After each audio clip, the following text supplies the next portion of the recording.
Title: Buying Property in NYC? Watch this first. Welcome back to the channel. Today we are talking about the concrete jungle where dreams are made and where investment nightmares are born if you don't know what you're doing. New York City is the most competitive, cutthroat, and rewarding real estate market on planet Earth. But here is the shocking truth that 90% of out-of-state buyers don't realize until it's too late. The rules for buying a penthouse in Manhattan are completely different from buying a brownstone in Brooklyn. And investing in Queens is a completely different ballgame than finding a multi-family unit in the Bronx or a suburban oasis in Staten Island. You cannot treat New York City like you treat Dallas, Austin, or Miami. If you bring that Texas playbook up here, the New York market is going to eat you alive and spit you out. So, in this video, we are giving you the 5 universal rules for buying property anywhere in New York City. Think of this as your mandatory orientation class before you even open a Zillow tab. We're going to cover the financial reality check, the condo versus co-op debate that destroys first-time buyers, the hidden costs that nobody talks about, and exactly how to structure an offer that actually gets accepted. And we need you to stick around until the very end of this video, because we're going to tell you exactly when we are breaking down every single borough, block by block, neighborhood by neighborhood. But before we dive in, if you are serious about investing in New York, hit that subscribe button right now and turn on the notification bell. We are building the #1 resource for smart real estate investing right here, and you do not want to miss what is coming. Let's get into it. Rule number 1. Understand the financial barrier to entry. You have heard that you need 20% down to buy a house in America. Well, throw that assumption out the window right now, because in New York City, 20% is the absolute bare minimum. And in many cases, it is not even close to enough. Let's start with the down payment itself. If you're buying a condo, lenders will typically want to see 20% down for a primary residence. But if you're buying an investment property where you plan to rent it out immediately, they're going to demand 25 to 30% down. But here's where it gets really intense. If you're buying a co-op, and we're going to dive deep into what a co-op is in just a minute, the Buildings Board often requires 30 to 40% down payment. And that is not even the scary part. They don't just want the down payment. They want to see that you have 1 to 2 years worth of mortgage payments and maintenance fees sitting in liquid cash reserves in your bank account after closing. That means if you're buying a $900,000 co-op, you might need $300,000 in cash for the down payment and another $100,000 in the bank just to prove you are solvent. Now, let's talk about closing costs, because this is where New York separates the pros from the amateurs. In most of the United States, closing costs run around 1 to 2% of the purchase price. In New York City, budget for 2 to 6%. Why so high? Because we have something called the mansion tax. Do not let the name fool you. In NYC, the mansion tax kicks in at just $1 million. So if you buy a property for $1.2 million, which, let's be honest, is a very standard 2-bedroom apartment in a decent neighborhood, you're going to pay a 1% tax on the entire purchase price. That is $12,000 just handed over to the state of New York before you. That is $12,000 just handed over to the state of New York before you even get the keys. And if you are buying a luxury property, say $5 million or more, that mansion tax scales all the way up to 4.5% for properties over $25 million. And we haven't even touched the transfer tax yet. In New York City, you have both a New York State transfer tax and a New York City transfer tax. Combined, these can run between 1.4 to 2.6% of the purchase price, depending on the price bracket. Now, typically in NYC, the seller pays the transfer tax, but in a hot market, a smart seller is going to negotiate that cost onto you. So let's do the math on a simple $1.2 million condo. Down payment, $240,000 at 20%. Mansion tax, $12,000. Transfer tax and other miscellaneous closing fees, bank attorneys, title insurance, appraisals, processing fees, easily $15,000 to $20,000. That means to get into a $1.2 million property, you need to walk into the closing with roughly $270,000 to $280,000 in cash. That is a massive chunk of change, and you're not even paying down the principal on the mortgage yet. This is why so many out-of-state investors get blown out of the water. They think they have enough, they put an offer in, and then they realize they are $40,000 short on closing day. Lastly, in this financial segment, you need to talk to a lender about jumbo loans. In most of the country, the conforming loan limit is around $766,000 to $800,000. In New York City, because the prices are so high, you're almost certainly going to need a jumbo loan. Jumbo loans require stricter underwriting. We are talking FICO scores of 740 or higher, lower debt-to-income ratios, usually below 43%, and significantly higher reserve requirements. If your credit score is 720, you might think you're in good shape, but in NYC, you are a risk. Clean that credit up before you even think about looking at listings. Rule number 2, you must understand the difference between a condo and a co-op. We cannot stress this enough. This is the number one trap that destroys first-time buyers and out-of-state investors in New York City. If you look at the inventory in Manhattan and parts of Brooklyn, roughly 70 to 80% of the available apartments are co-ops. So, if you ignore this, you are eliminating 80% of your options. But here's the catch. A co-op is not real estate. Let's say that again. A co-op is not real estate. When you buy a co-op, you're not buying the physical walls, the floor, or the airspace of the apartment. What you are buying is stock in a corporation. That corporation owns the entire building, and when you buy that stock, you are granted a proprietary lease that allows you to live in a specific unit. Why does that matter? Because it means the building's board of directors, which is made up of your future neighbors, has absolute power over you. When you buy a condo, the seller reviews your financials. They want to know if you can pay. End of story. When you buy a co-op, the board reviews your entire life. They're going to ask for your tax returns, your bank statements, your employment contract, letters of recommendation, and sometimes even an interview. And here is the killer. They can reject you for any reason or no reason at all. They don't have to tell you why. If they don't like your job, if they don't like the fact that you're a landlord, or if they simply don't like the shade of your tie at the interview, you are denied. And if you are denied, you just wasted months of your life and thousands of dollars in attorney fees and inspection costs. Let's talk about the investment implications. If you're an investor looking to rent out the property to generate cash flow, do not buy a co-op. Most co-ops have strict subletting rules. They might allow you to sublet the unit for only 2 out of every 5 years. And even when they allow it, they often charge a sublet fee, which is a percentage of your monthly maintenance, or they take a cut of the rent. Co-ops hate absentee landlords. They want owner-occupiers who are going to care about the building. Condos, on the other hand, are the investor's best friend. When you buy a condo, you are buying the actual physical property, what we call fee simple ownership, or in the case of an apartment, condominium airspace. You do not need board approval to buy or rent it out. The only person who reviews your finances is the lender. Because condos are easier to buy and rent, they command a premium in the market. You will pay 15 to 30% more per square foot for a condo compared to a similar co-op in the same neighborhood. But here is a pro tip. If you're looking for a primary residence in NYC and you want great value, buy the co-op.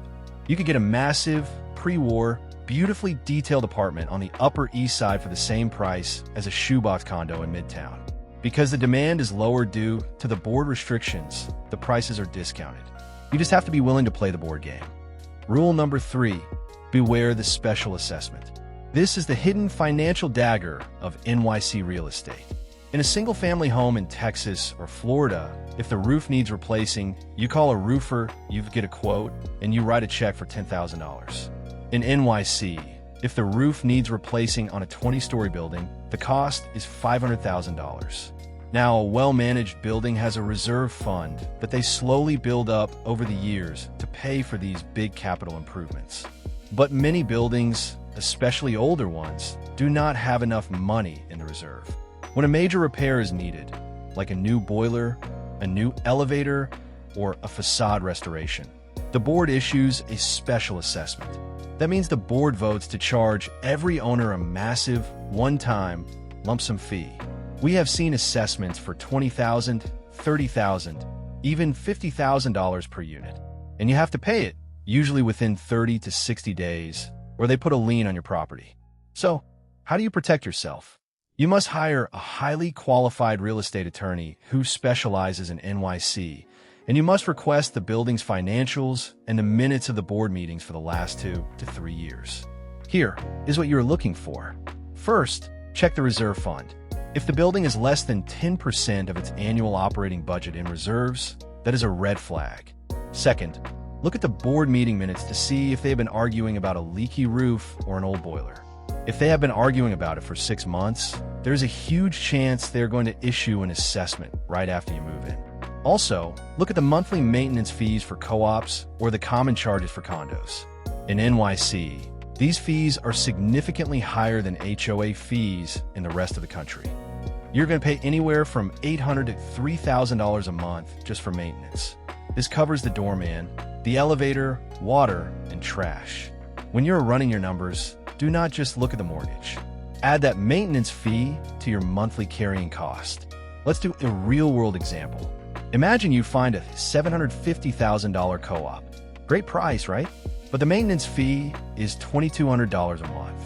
Compare that to a $900,000 condo with a maintenance fee of $600 a month. If you put 20% down on the $750,000 co-op, your mortgage payment plus the $2,200 maintenance fee might be higher than the $900,000 condo's mortgage plus its $600 fee. The $900,000 condo is actually cheaper to live in every month, despite the higher purchase price. Finally, let's talk insurance and flood zones. With climate change increasing the frequency of storms, insurance costs in NYC are skyrocketing. If the property is located in a flood zone, especially down in Battery Park City, parts of Brooklyn near the waterfront, or Staten Island, your lender is going to require flood insurance. That can add thousands of dollars to your annual carrying costs, which completely destroys your cash flow analysis. You need to check the FEMA flood maps before you bid on anything. Rule number 4, forget the asking price. Look at the comps. In many markets, the seller lists the house for what they hope to get. In New York City, listing prices are often a fishing expedition. Sellers and their agents will deliberately list a property below market value to spark a bidding war and generate frenzy.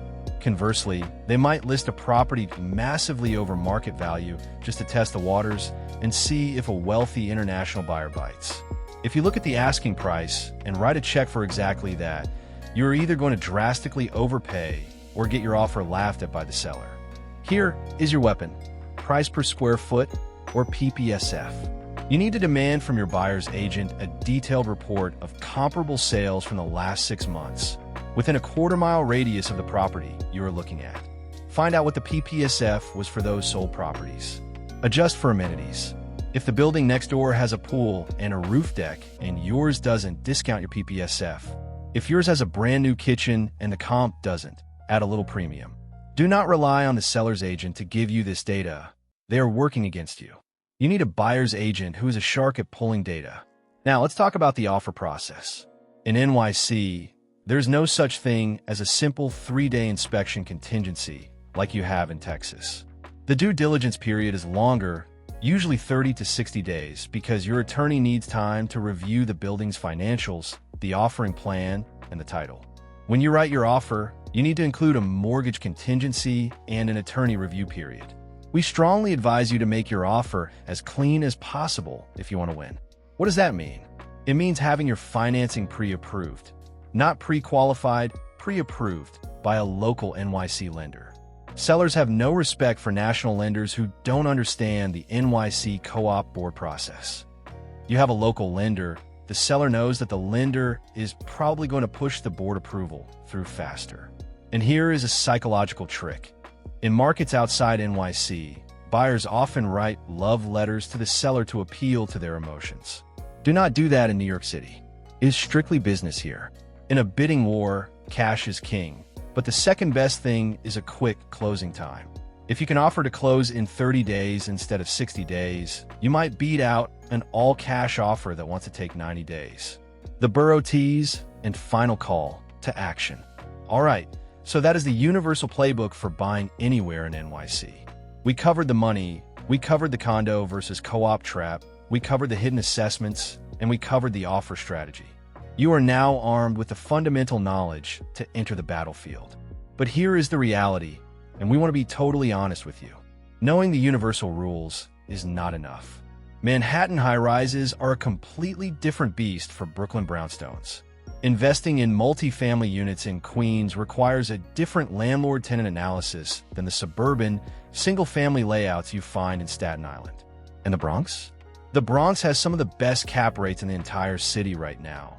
But you need to know which blocks are gentrifying and which are stagnant. Because we know you want specifics, actual price points, the best school districts, commute times to Midtown, and exactly where to find the best return on investment.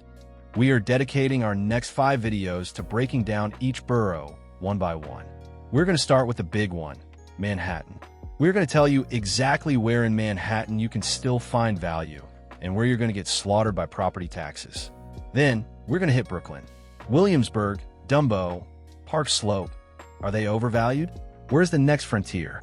After that, Queens. We're looking at Astoria, Long Island City, Flushing. This is the most ethnically diverse borough in the world, and the real estate reflects that. Then, the Bronx. We're going to look at Riverdale, Fordham, and the up-and-coming areas near Yankee Stadium. And finally, Staten Island, the forgotten borough. Is it worth the commute? Absolutely, if you're looking for space and suburban schools. So, here's our question for you in the comment section right now. Which borough do you want us to release first? Do you want Manhattan? Type Manhattan in the comments. Do you want Brooklyn? Type Brooklyn. Queens? Type Queens. The Bronx? Type Bronx. Staten Island? Type SI. We're going to look at the comments, and the one with the most votes gets uploaded next week. So do not be shy. If you want to see a specific area, make some noise in the comment section. And listen, if you're still watching at this point, you're clearly serious about investing. This is the time to make your move. NYC Real Estate has weathered every storm for the last 400 years, and it is not going anywhere. But you have to be smart, you have to be prepared, and you have to have the right partner to help you navigate. That is what this channel is for.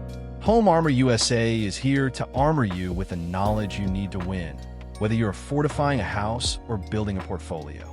So please, if you haven't already, hit that subscribe button right now. Smash that little bell icon and set it to all, so you get a notification the second we upload the borough breakdown. If you missed that video, you're going to be making offers in the dark, and in NYC, that is how you overpay by $100,000. Comment below, which borough first? We'll see you in the next one. Peace out and happy investing.